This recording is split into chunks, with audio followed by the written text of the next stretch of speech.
Merhabalar efendim. Yine çok keyifli bir bölümle karşınızdayız. Çok özel misafirlerimiz var. Hoş geldiniz. Merhabalar. Hoş geldiniz hanımlar. Nasılsınız? İyi misiniz? Çok Teşekkür iyiyiz. ederiz. Çok sağ olun.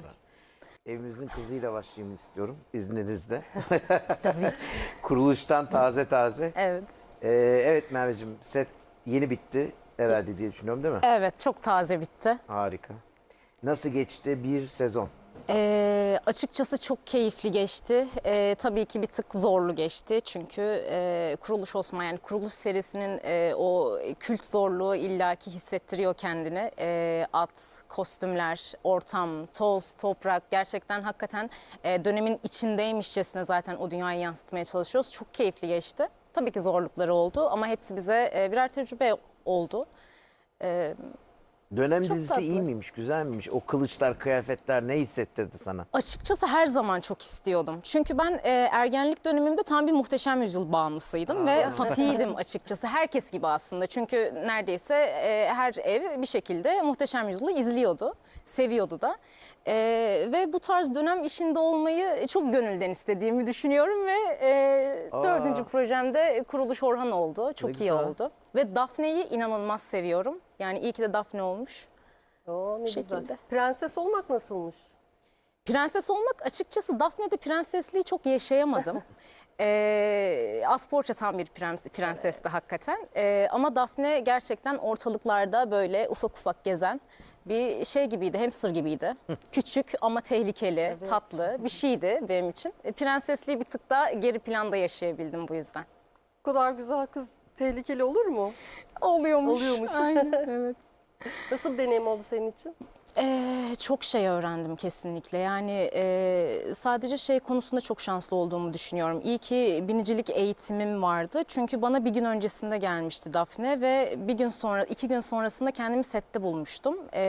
Daphne karakterini de vermeye Özgeciğimle beraber gitmiştik ve çok anlık gelişmişti kendimi sette bulmam. Ve o atlı sahneler, 4 nal olan sahneler hepsi aslında çok zor ve öncesinde eğitim alarak, adapte olarak gerçekleşen sahneler normalde. Ama bir anda kendini orada bulunca oh dedim, iyi ki biniciliğim varmış, iyi ki atlarla iletişim halinde olmuşum zamanında. Daha önce kılıç ve ok atıyor muydun? Kılıç Atmıyordum.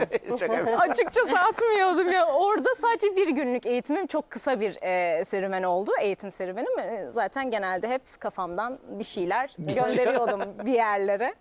Çok keyifliydi. Gerçekten Daphne ile Güzel.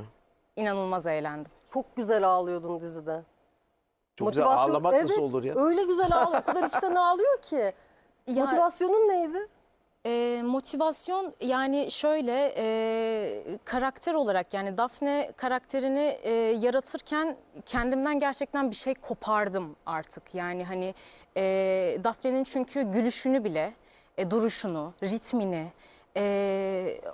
ya o kadar üstünde durarak ilmek ilmek dokudum ki aslında bir bebek gibi onu.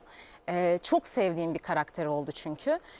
Hatta çok küçük bir anım var. Biz Özge ile şeye giderken, menajerim Özge ile beraber platoya giderken Kolbe'ye, Daphne'ye bir anda, hani bir gün öncesinde geldiği için karakter bana, bir anda prodüksiyon aracında ritmini buldum karakterin ve arkadaşımı aradım hemen. Daphne'nin ritmini buldum, çok mutluyum tarzında falan. Ve ya Daphne benim için gerçekten işlenmiş bir bebek gibi bir kenarda ve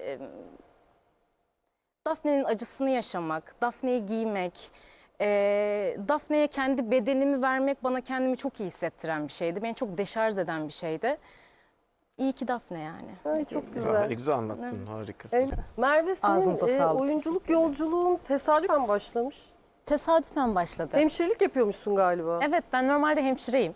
Aa, Acıbadem Altunizade Hastanesi'nde çalışıyordum, acil serviste ve saat gece 3 sularında sinema sektöründen bir kadın buldu beni. Sonra bireysel oyuncu koçluğuna başladı.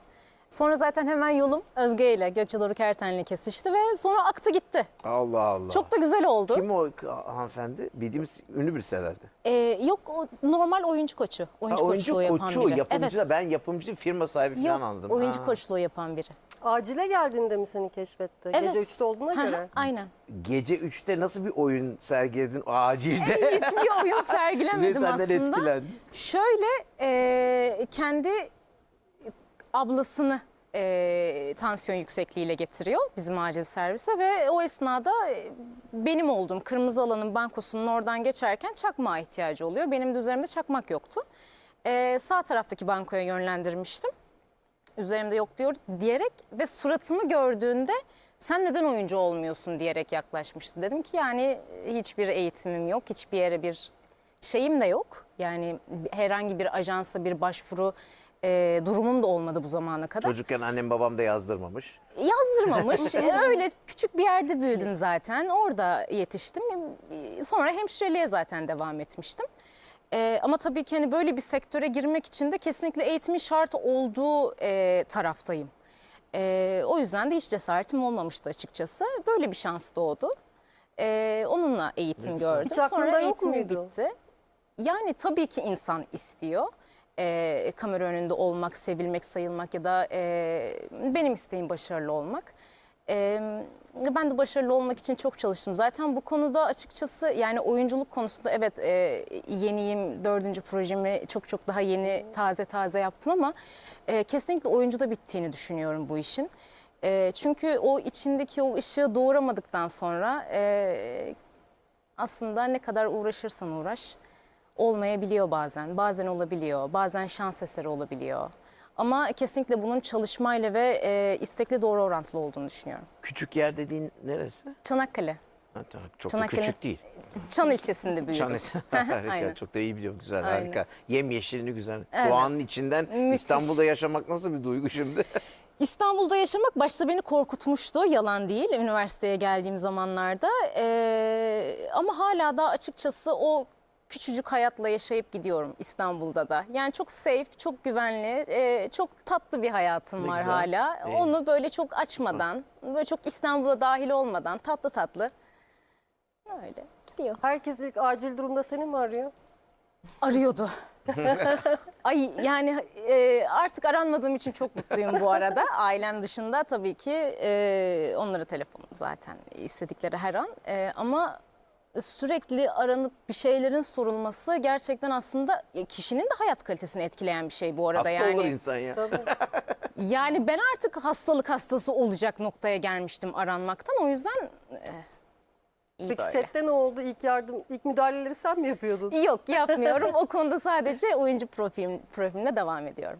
Onu Bu şey arada yapmıyorum. çok ilginç yani bu genç yaşına rağmen sürekli bir eğitim almışsın. Sen de mesela farklı yani şan eğitimi almışsın. Evet.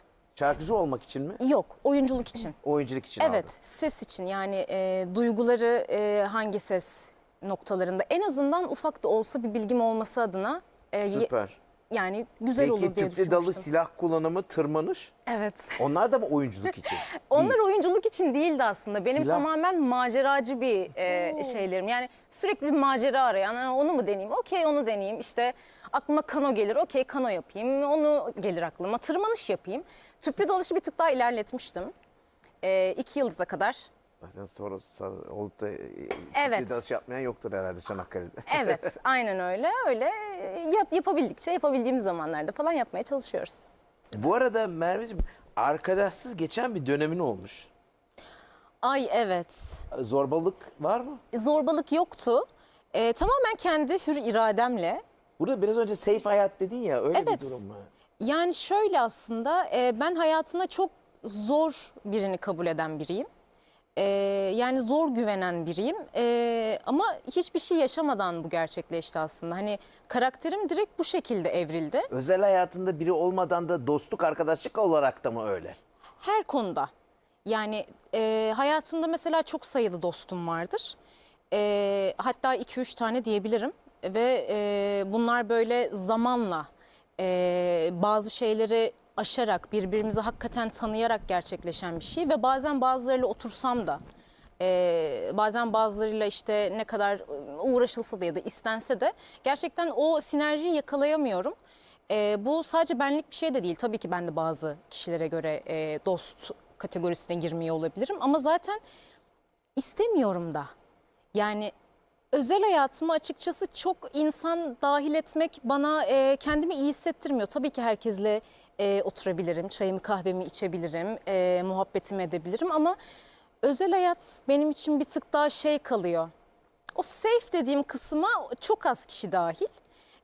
Ailem, 2-3 dostum, erkek arkadaşım tatlı. Merve Candar'la memnunsun yani. Çok memnunum. Zaten ergenliğimden itibaren bu şekilde devam etti. Hiç kötü bir tarafını görmedim. Hatta aksine çok Bir de yararını gerçek Merve'yi gördüm. tanısan falan diyormuşum. Açıkçası Dafne çıkmış benden. Daha da olsun.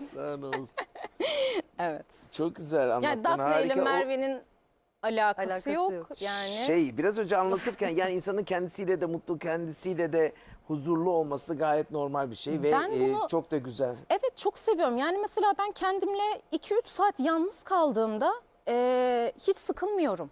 Ben kendimle işte 48 saat, işte bir hafta hiç önemli değil. Yani kendimle vakit geçirmeyi o kadar seviyorum ki yani ben de çok psişe bir insanım. Yani hani yaratmayı, işte bir şeyler izlemeyi, not almayı, onu denemeyi, işte kendimi şöyle geliştireyim, böyle geliştireyim ama bunu bir tık daha böyle soyut olarak gerçekleştirmeyi çok seviyorum. Deli olarak zannetmeyin tabii ki. Ama bu oyunculukta gerçekten çok işime yarayan bir şey. Bunu da tabii ki hani bu sektöre girdikten sonra fark ettim ama hep böyleydim. Ve hep o kendimle vakit geçirme alanımı, hep o kaliteli vakit denilen şeyi arkadaşlarımla da çok tatlı sağlamayı seviyorum. Ama tek başıma da kaliteli. Ama beni bir tık böyle yalnız da bırakabilmelisiniz yani. O alanı da her zaman koruyorum. Yani o Merve Çandar'ın alanı her zaman sabittir, bozulmuyor. Sadece kapıyı açmak istediğimde orada mısınız? Tamam, o zaman geleyim falan filan oluyor. Yani çok tatlı bir hayat, çok safe bir hayat. Güzel. Çok memnunum. Harika. 140 Evet. ülkede yayınlanan bir dizide oynadın. Nasıl mesajlar alıyorsun? Çok memnunum aldığım mesajlardan. Açıkçası dürüst olmam gerekirse Dafne'den kaynaklı bu kadar tatlı mesajlar alacağımı hiç düşünmüyordum. Yani bir tık daha böyle bu nasıl bir karakter, hani tabii ki diyorlar bu arada. Ama bir tık daha kötü yorumlar alacağımı düşünüyordum. Aksine çok sevildi. Çok sempatik bulundu. Bence de çok sempatik bir karakter bu arada. Ben Daphne'ye kötü bir karakter demezdim. Ben Daphne'ye çok kaoslu bir karakter derdim. Çünkü çok karanlıkta büyümüş bir karakter. Ve aldığı yorumlar da aslında Daphne gibi çok yönlü. Yani Daphne'nin iyi tarafına çok güzel yorumlar geliyor. Kötü tarafına da çok güzel yorumlar geliyor. Ama eleştirel yorumlar da geliyor. Ben bütün yorumlardan çok memnunum. Çünkü eğer hani bütün yönlü olan geri bildirimlerini alabiliyorsam hepsini bir şekilde ufak da olsa sana hissettirebilmişim ki sen bana bu şekilde dönüş sağlayabiliyorsun. Ve bu kadar büyük bir alana hitap etmek de tabii ki çok değerli bir şey. Yani farklı farklı dillerden, dinlerden kişilerle aynı noktada buluşuyor olmak, onlarla hani sahneden iletişim sağlayabiliyor olmak çok güzel bir şey. Alina Boz'la da çok güzel sahneleriniz vardı karşılıklı. Evet. Nasıl uyumunuz, arkadaşlığınız? Çok seviyorum. Bütün set arkadaşlarımı çok seviyorum. Hepsi çok tatlı insanlardı. Ben bir tık daha sonradan dahil oldum Evet. set ekibine. 6. bölümüne dahil oldum. Final bölümünde final bölümüne kadar devam ettim. Ve hepsiyle bütün sahnelerde çok eğlendik. Hepsiyle ayrı ayrı bütün sahnelerde set arkadaşlığı yapmak çok eğlenceliydi. Hepsi çok sıcaktı. Alina öyle, Mahsin öyle, Senalar öyle, Cemre öyle. Hepsi çok tatlı insanlardı. Seni çok etkileyen bir sahne oldu mu? Beni çok etkileyen bir sahne tabii ki. Yani zindan sahnem vardı ablamla. Evet. Daphne'nin ablasıyla, Mahsin'le. Yani orada öldürüleceğini zaten biliyor artık, kabul ediyor Daphne. Ama bunun üstüne işkence göreceğini de öğrendiği bir sahne var. Kollarının ve bacaklarının ters kesileceğini öğrendiği bir sahne. O sahne gerçekten benim, yani nasıl söyleyebilirim bilmiyorum. Çok içimden oynadığım bir sahneydi. Gerçekten Dafne orada artık Dafne'nin her duygusunu gördük orada. Küçük bir kız kardeş oluşunu, acısını, karanlığını, çaresizliğini, ablasına olan sevgisini. Yani Dafne'nin aslında hep çok yönlü oluşu sahnelerde beni hep daha çok çalışmam gerekmesine itti zaten. Çünkü o kadar farklı tepkileri var ki Dafne'nin her olay karşısında. Bazen çok alaycılığa vurabiliyor, bazen çok delirebiliyor. Yani aslında bazı sahneler bana da sürpriz oluyordu bu arada. Yani kamera açılıyor, 3-2-1 okey başladık. Ne yapacak Dafne şu an? Dafne benden, Merve'den çok ayrı bir karakter olduğu için ben Dafne'yi salıyordum yani. Hakikaten salıyordum. O benim şeyim gibi bir şeydi. Hakikaten açtım ve okey tamam sahne senin Dafne. Hani yürü git ne yapacaksan yap artık. Çünkü ben de bilmiyorum. Yani Dafne o kadar farklı, o kadar çok yönlü bir karakterdi ki hakikaten bazı sahneleri çok zorladı. Bazı sahnelerde oh benden de bir şey çıktı ya falan oldum. Yani o kadar deşarj edici bir sahne karakter ki. Yani Dafne'm yani ne diyebilirim ki bayılıyorum yani. Ne güzel. Lütfen buyurun. Bizi hatırlarsınız. Teşekkür ederiz. Evet. Çay demlememizi kolaylaştırıyoruz yani. Harika. Güzel, teşekkür ederiz. Güle güle Teşekkür kullanın. ediyoruz. Çok İnşallah. sağ olun. Evet. Yolunuz açık olsun. Teşekkür ederim. Ayaklarınıza sağlık hanımlar. Sizlerle sohbet etmek çok keyifliydi. Harikaydı. Teşekkür ederiz. Evet değerli izleyiciler, az sonra yeni konuklarla tekrar beraber olacağız. Bizden ayrılmayın.